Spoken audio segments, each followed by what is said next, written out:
Você já se sentiu enganado pelo mercado financeiro?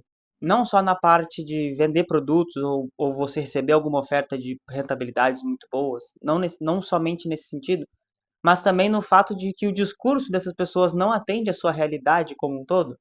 Pois é, eu queria te dizer que tem alguns profissionais do mercado que trabalham no mercado há muito tempo que estão começando a sentir isso também, então não é uma coisa exclusiva sua. E eu queria trazer um pouco de um relato pessoal, tá? Esse vídeo é um relato pessoal, porque na semana passada eu fui para São Paulo fazer um treinamento dentro de um grande banco, não veio ao caso, e uma experiência que era para ser muito legal, na verdade, me trouxe algumas grandes preocupações sobre como que a gente está vendendo produto financeiro para as pessoas e como que o mercado tem se posicionado diante disso e como a gente tem algumas amarras que nos deixam para trás comparando com o resto do mundo.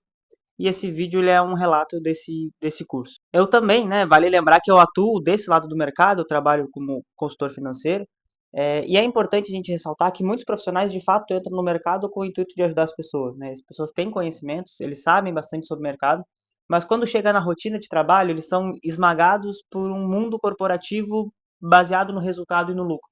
E isso tem sido cada vez mais prejudicial, não só para esses profissionais, mas principalmente para quem investe no mercado. Então é importante que a gente fale um pouco disso, porque dentro dos bancos é uma questão de bater meta, vender produto e no final do dia, para algumas pessoas, essa rotina, ela vira um problema psicológico muito grande, então nós vamos falar um pouco disso nesse vídeo, tá bom? Se você está chegando agora, provavelmente você está chegando agora, eu sou o Pedro, sou consultor financeiro, eu já fiz mais de 500 planejamentos financeiros para clientes do Brasil e do mundo, e já cuidei de mais de 120 milhões de reais de clientes em corretoras brasileiras e corretoras estrangeiras.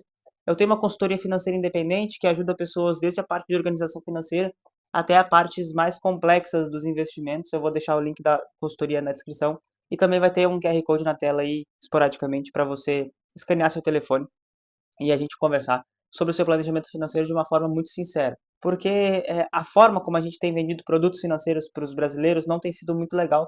Inclusive, colocando o dedo na ferida de coisas que eu já falei no passado e colocando o dedo na ferida de influências que começaram a fazer isso de certa forma, de uma maneira não muito bacana. E a verdade, de novo, é que muitos profissionais realmente entram no mercado com o intuito de ajudar, mas vamos supor que o cara quer ser consultor, né, assessor de investimentos, quando ele entra numa assessoria de uma grande corretora, de um grande banco, a primeira coisa que ele tem que fazer é bater meta. E aí, para bater a meta, ele vai fazer o que for preciso, ele vai vender aquele produto, porque ele precisa manter o emprego dele. A gente precisa lembrar que o cara, né, o gerente de banco, a pessoa que é assessora de investimentos, ela também tem conta para pagar. Então, se ela não bater a meta e ela perder o emprego, ela vai ficar sem conta para pagar, né? E isso tem sido cada vez mais prejudicial. E isso chegou a tal ponto que algumas corretoras, algumas assessorias, elas têm o dia de alguma coisa. Então, tem o dia do consórcio, o dia do cartão de crédito, o dia do financiamento, o dia do COI, o dia do CRI, do CRAI, da debênture. E tudo isso faz com que esse profissional se afaste cada vez mais do objetivo dele, que é de fato fazer um planejamento financeiro. Porque ele, na verdade, vira um cara transacional. O que, que é isso? Ele vai abordar você para vender um produto e você vai ter em mente que ele é uma pessoa que vai só te vender algum produto que você acha que faz sentido para você em algum momento. Fato é que ele vai montar toda uma narrativa que vai evidentemente fazer sentido, porque senão ele não montaria essa narrativa, e ele vai construir essa narrativa, vai apresentar para você e você vai comprar esse produto de certa forma. Você só vai descobrir que na verdade o produto não é bom quando você precisar do seu dinheiro, quando você vê a rentabilidade ruim, ou quando você tiver muito mais informação sobre o mercado financeiro. Isso é um ponto principalmente para quem está começando no mercado. Um ponto muito interessante é que o mercado financeiro só quer saber de quem tem dinheiro, né? Isso é uma coisa que sempre me incomodou muito. Então, você é um cara que, pô, tá zerado, não tô sem grana, ganho um bom salário, eu vou até o meu gerente do banco para falar com ele não vai te atender. Ele vai no máximo te oferecer um cartão de crédito que provavelmente vai piorar, inclusive, a sua situação. Então o mercado financeiro tem esse ponto, né, de que ele gosta de atender grandes clientes, clientes milionários, clientes que têm acima de 300, 500 mil reais em investimentos. Não é um problema, até porque eu atendo clientes que têm patrimônios mais relevantes. Mas a exclusão das pessoas que não têm dinheiro do sistema financeiro de investimentos e de cuidado financeiro como um todo tem sido cada vez uma tônica que o mercado tem virado as costas. Isso realmente tem me preocupado e me chateado bastante. E aí, para trazer um pouco dessa lógica que eu estou falando com você, eu quero contar a história do João, que ele é um cliente meu, ele é o cliente da consultoria aqui, e ele ganha um excelente salário, mas nunca conseguiu guardar, nunca tinha conseguido guardar dinheiro, porque, enfim, custo de vida muito alto, aumentou o padrão de vida ao longo dos anos, toda aquela história que você já conhece, que a gente já conversou por aqui no YouTube várias vezes, né?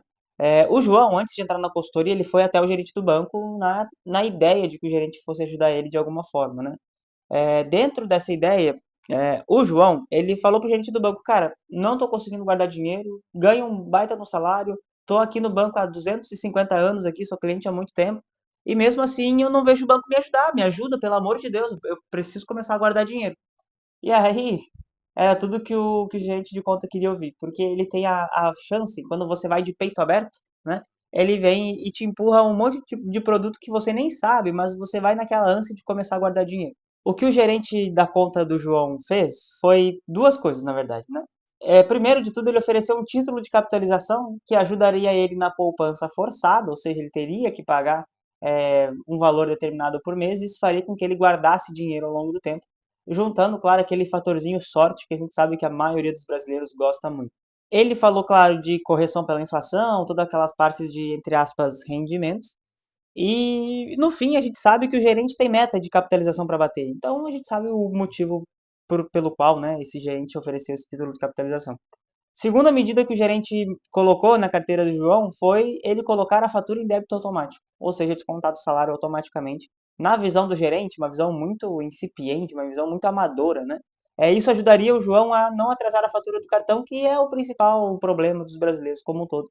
Mas a gente sabe que se o problema fosse colocar as coisas no débito automático, a gente só faria isso e a vida financeira estava resolvida. Não é o caso, né? Então, a gente precisa ir mais a fundo quando a gente fala de organização financeira.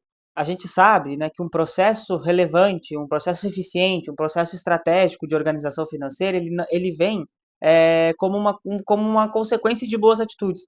E o investimento ele se torna uma consequência de uma boa organização financeira. Sempre foi assim e eu me arrisco a dizer que sempre vai ser assim. Porque não adianta você falar de investimento se você não tem dinheiro para investir. Não adianta você saber ou em qual banco digital rende mais o seu dinheiro que hoje está parado na conta corrente, mas você não tem o dinheiro para deixar aquilo lá rendendo. Então não adianta a gente ficar falando de investimentos e dizer que mercado financeiro, que finanças pessoais são somente investimentos. Investimentos são, claro, uma grande parte, uma boa parte de uma boa organização financeira, mas tem alguns casos que isso é uma parte muito pequena. Tem casos que a gente nem fala muito sobre investimentos, teses um pouco mais complexas, porque não vai fazer sentido para a pessoa. Então, o mundo financeiro ele é muito maior que isso. E aí, para o João, de novo, a recomendação seria ele organizar as contas, ter raciocínio lógico em relação ao que ele está pagando, o que ele está gastando, definir prioridades e objetivos e, a partir disso, ele montar um bom plano para ele melhorar a vida financeira dele. Fato é que o mercado financeiro vende uma ilusão de que arrumar as contas, né, arrumar as finanças como um todo é ter um produto complexo na carteira de investimentos. E isso é talvez a maior mentira que a gente criou. E o problema é tão grande que a gente começou a convencer profissionais do mercado de que isso é verdade. A gente começou a convencer profissionais do mercado de que vender produtos através de uma comissão é uma coisa saudável em todos os momentos. Só que não é. Porque sempre que a gente vai remunerar alguém baseado na performance dessa pessoa, a gente tem um determinado conflito de interesses por aí. E a gente sabe que a corda sempre vai estourar para o lado mais fraco, que é o lado do cliente, porque espera-se, né, que o cliente tenha menor conhecimento de mercado financeiro do que o assessor que está atendendo. Então, o ponto é que a gente está complexificando uma coisa que, na verdade, ela deve ser simplificada. A base de toda a vida financeira saudável não é um investimento, é uma organização financeira adequada para os seus objetivos e para a sua personalidade como um todo. Não adianta a gente ficar falando de investimento o tempo todo se a gente não está falando do básico, que é fazer sobrar dinheiro para investir. É a mesma coisa que a gente estivesse falando, por exemplo, de tomar um banho, né, num mega chuveiro, fazer um excelente banheiro, só que a sua casa não tem uma caixa d'água, entende? Não vai dar. Você pode ter o melhor chuveiro do mundo, se não chega água na sua casa, o chuveiro não serve para nada. E quando a gente fala de investimentos, é exatamente a mesma coisa. E aí, diante desse cenário, aqui na consultoria eu montei, evidentemente, todo um processo de cuidado financeiro, onde hoje eu atendo literalmente qualquer pessoa que queira melhorar a vida financeira, começar a guardar dinheiro e ter uma realização dos próprios objetivos. Isso, evidentemente, não tem uma remuneração por comissão, é uma remuneração 100% transparente, de forma que não existe conflito, porque a gente tem uma remuneração transparente e uma estratégia que é abordada com os clientes sempre na primeira reunião e que a gente vai seguindo essa estratégia. Eu já expliquei ela aqui em vários vídeos do canal. Se você der uma maratonada aqui, você vai conseguir entender um pouco dela ao longo do tempo, né? E fazer esse treinamento, na verdade, que eu fiz lá em São Paulo, nesse banco, foi muito bom, porque eu tive a certeza de que o método dá certo.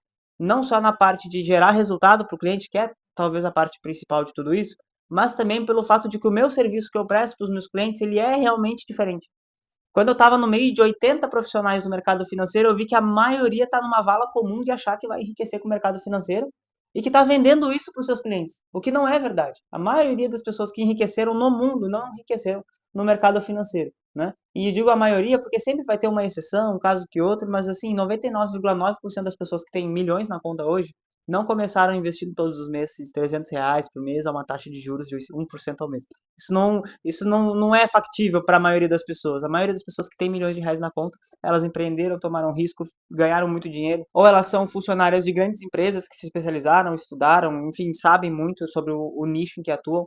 Então a gente tem que parar de vender ilusão no mercado financeiro e a gente começar a vender realidade, vender estratégia, vender sonhos, vender objetivos e coisas que sejam mais palpáveis aí para todo mundo. Se você quer fazer parte da minha consultoria e ter todo esse tipo de planejamento, eu vou deixar o link na descrição e QR Code na tela. Mas o principal aviso de todo esse vídeo é que você precisa tomar muito cuidado a partir de hoje quando você for abordado por um profissional do mercado financeiro. Você tem que ter a clareza de que essa pessoa ela precisa remunerar através dos seus investimentos, ela precisa se remunerar através de um serviço que ela vai prestar para você e que ela tem, geralmente, um conflito de interesses, principalmente quando ela fala que ela tem um serviço que é uma assessoria gratuita. O gerente do banco não está lá de bonito, ele não ganha um salário fixo do banco, ele tem que bater meta também, né? Se você não sabe o quanto que você paga para a pessoa que cuida do seu dinheiro, provavelmente você está pagando muito, muito caro. Se você gostou desse vídeo, já deixa o like para o YouTube entregar esse vídeo para mais pessoas. E olha só esse dado que legal. Quer dizer, legal não, né? 90% das pessoas que me assistem não são inscritas no meu canal, então já se inscreve no meu canal para a gente conversar sobre dinheiro de uma forma muito mais legal e para que você não caia nas ilusões do mercado financeiro e que você tenha total clareza do que fazer com o seu dinheiro, baseado nos seus objetivos, nas coisas que você quer fazer e na sua personalidade. Eu vejo você no próximo vídeo.